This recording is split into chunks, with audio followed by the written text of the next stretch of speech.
তাহলে আপনার মধ্যে আর আমার মধ্যে পার্থক্যটা কোথায় বলেন? আপনি কি চাচ্ছেন? আমি আপনার মতো হয়ে যাই? আমার পক্ষে সম্ভব না আপনার মতো হওয়া। মানুষ হিসেবে আমার ত্রুটি আছে, ভুল আছে, অপরিপূর্ণতা আছে, থাকবে মৃত্যু পর্যন্ত। আমি কোনোদিন পারফেক্ট হইতে পারিনি। আমার বাবা আদম আলাইহিস সালাম পারফেক্ট হইতে পারে নাই। অপরাধ হয়েছে, আল্লাহ মাফ করছে, পবিত্র হয়েছে। পারফেক্ট আর পবিত্রের মধ্যে পার্থক্য আছে। নবী রাসূলদের দ্বারা যদি কোনো ত্রুটি হতো, ওরা আল্লাহর কাছে ক্ষমা চাইতো, আল্লাহ ক্ষমা করে দিত, তারা পবিত্র হয়ে যেত, বাট পারফেক্ট হইতে পারে নাই। তো আবু তোহা আদনান সাহেবের ব্যাপারে আমি কি বলবো? আমি তো কিছু জানি না। ফেসবুকের পোস্টের উপরে ভিত্তি করে তো আমি কিছু বলতে পারি না। আর ফেসবুকের পোস্ট কখন যে কেমন আসে এটাই তো বলা মুশকিল হয়ে যায়। ওর উপর ভিত্তি করে কোনো কথা বলা বোকামি ছাড়া এবং অন্যের অপরাধ নিজের ঘাড়ে নিয়ে আসা ছাড়া কিচ্ছু না। কে জামশেদ মজুমদারকে কি বলছে এই জন্য জামশেদ মজুমদার এখন তাকে বলতে হবে জরুরি না। এভাবে সোজ সমান হয় না, এভাবে সোজ সমান হয় না। আমি অনুরোধ করব ফিতনা ফাসাদ না করে, যদি কেউ কোনো ফেসবুক পোস্ট করে থাকে প্রথমে, তারপরে যদি সে আবার একটা পোস্ট করে, দুইটা পোস্টই তো একই লোকের, সো দুইটা পোস্টকে গুরুত্ব দেন। যদি একজন বলে যে আমি অজ্ঞতাবশত পোস্ট করেছি, এটাকেও গুরুত্ব দেওয়া উচিত, এটাকেও গুরুত্ব দেওয়া উচিত। এত বিচার বিশ্লেষণা করে করবো কি? আমি কি হাকেম? আমি কি বিচারক? বলেন, আমার কাছে বিচার দিছে কেউ? না এই দেশের রাষ্ট্র ক্ষমতা আমার কাছে, এই দেশের রাষ্ট্রের কেউ বলে দিছে যে জামশেদ মজুমদার আপনি বসে বসে বিচার করবেন কে কি করে অনলাইনে? আমি সর্বোচ্চ মানুষকে অপমান করতে পারবো, আমার ওটা উচিত হবে না করা। আমি সর্বোচ্চ কারো অল্প ভুলের জন্য ওকে বেশি শাস্তি, ওকে বেশি বদনাম করতে পারবো, যেটা আমার জন্য জায়েজ নয়। আমি এটা করা উচিত নয়। কেন করবো আমি? ওয়াই? আমি তো কারো অপরাধ মাপার যন্ত্র মেশিন নিয়ে বসে নাই যে একটু হচ্ছে অপরাধ, একটুক মাপছি, এবার একটুক অনুযায়ী বিচার করা শুরু করছি। আমি হাকেম, এই দেশের মানুষ আমাকে বিচারক বানাইছে, আমি ফেসবুকে বসে বসে বিচার করবো এখন? আপনি কি চাচ্ছেন? আমি আবু তোহা আদনান সম্পর্কে কি বলবো? আবু তোহা আদনান সাহেব সম্পর্কে আমি কি বলবো? আমি তো জানি না আমার সম্পর্কে। আপনি জানেন, আপনি বলেন।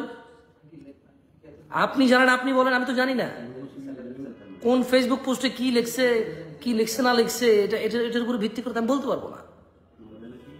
সবর করেন, ধৈর্য ধরেন। কাউকে বেশি বদনাম করার আগে, অথবা কাউকে বদনাম করার আগে, অথবা কারো বিষয়ে একেবারে প্রচার প্রসার করার আগে একটু একটু সবর করেন। যদি কেউ অন্যায় করে, অপরাধ করে, আর যদি সে ফিরে না আসে, সে লাঞ্ছিত হবে।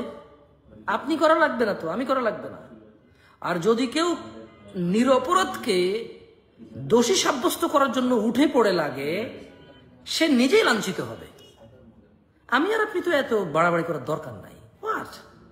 ঠান্ডা থাকেন। এমনিতে ইসলামটা এত বদনাম করে ফেলতেছেন আপনারা। মানুষের নামে নামে আইডি বানায়, মানুষের নাম ছবি ব্যবহার কইরা নানা ধরনের পোস্ট করে এইসব ফিতনা ফাসাদকে নাম দিয়েছেন দিন প্রচার। এইসব ফিতনা ফাসাদকে নাম দিয়েছেন দিন প্রচার। দেখেন ইউটিউবে একটা ওয়াজ মাহফিল ভালো টাইটেল দিয়ে, ভালো থাম্বনেল দিয়ে নাই। কারণ প্রত্যেকটা ইউটিউবার ফ্রিল্যান্সিং এর নামে হারাম উপার্জন করার জন্য তারা এটাকে নাম দিয়েছে যে দিন প্রচার। বাট তাদের ভিউ আর বাণিজ্য আর অ্যাডভার্টাইজের টাকা ইনকাম ছাড়া কোনো উদ্দেশ্য নেই, জন্য একটা টাইটেল, একটা থাম্বনেল ভালো নাই। জামশেদ মজুমদার যদি এখন কোনো মহিলা নিয়ে কথা বলে, 10টা মহিলা লাগায় তারপরে জামশেদ মজুমদার ছবি লাগাই দেবে এই বাজে ইউটিউবার গুলা। আপনি জানেন, যদি কোনো জানা ব্যবিচার নিয়ে কথা বলি, এখন ইউটিউবার এখান থেকে ভিডিও কাইটা নিয়ে পতিতাদের ছবি লাগায়, আমার ছবি লাগাই দিয়ে বলবে যে এই দেখেন জামশেদ মজুমদার পতিতা নিয়ে কি বলছে, 10টা পতিতার ছবি লাগাবে। দেখেন না ওই যে আমির হামজা সাহেব কোন নায়িকার নাম নিছে, ওই নায়িকারে বাংলাদেশের মানুষ চিনতো না, জানতো না কত মানুষ ছিল। এই ইউটিউবাররা দিন প্রচারের নামে ওই হুজুরের ছবি আর ওই নায়িকার ছবি লাগাই দিয়ে সব মানুষের ওই নায়িকার চেহারা দেখাইছে। ঠিক না? তারা বলছে এটা দিন প্রচার, ইউটিউবাররা বলছে এটা দিন প্রচার। কিছু সহিহ আকীদার নামধারী ভাই, কিছু আহলুল হাদিস নামধারী ভাই, কিছু কওমি নামধারী ভাই, যারা বড় বড় আলেমদের কাউকে সম্মান করে না, তারা তাদের উস্তাদদের পর্যন্ত শিক্ষা গ্রহণ করেনি, তাদের উস্তাদরা যে বিষয় চুপ, তারা সেই বিষয়ে লাফালাফি করে।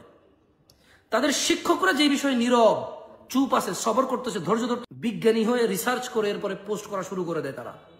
এবং তারা বুঝাতে চায় যে তারা অমুক শিক্ষকের ছাত্র, তারা বুঝাতে চায় তারা অমুক উস্তাদের শাগরেদ, অথচ তাদের উস্তাদরা এই বিষয়ে নীরব, সবর করে, ধৈর্য ধরে বুঝার চেষ্টা করে এবং বলার প্রয়োজন মনে হইলে বলে, নালে বলে না।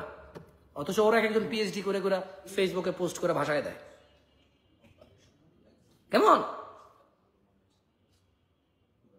সো আমি বলবো আবু তাহাদ্দান সাহেব সম্পর্কে আমাকে যদি আপনি জিজ্ঞেস করেন, আমি তো কিছু বলতে পারবো না, কারণ আমি এটা সম্পর্কে জানি না, সত্য মিথ্যা জানি না। সবর করব, ধৈর্য ধরবো, দিন গেলে আস্তে আস্তে পরিষ্কার হবে। আপনার ফেসবুক পোস্টে তো আমার ভুল বোঝার দরকার নেই কাউকে। আর আপনার ফেসবুক পোস্ট যে একবারে সত্য ইনভেস্টিগেশনের উপর আপনি করছেন, এরকমও তো না। আপনি ব্যাখ্যা দিচ্ছেন আপনার জ্ঞান দিয়ে, কারণ আপনি অনেক জ্ঞানী মানুষ। আমি আপনার মতো জ্ঞান আমার নাই তো, আমি আপনার মতো শিক্ষিত না, জ্ঞানী না যে আমি কারো ফেসবুক পোস্টের উপরে ডিপেন্ড করে এবার মানুষকে জাজ করা শুরু করে দেবো। কেমন? আমি এত জ্ঞানী না।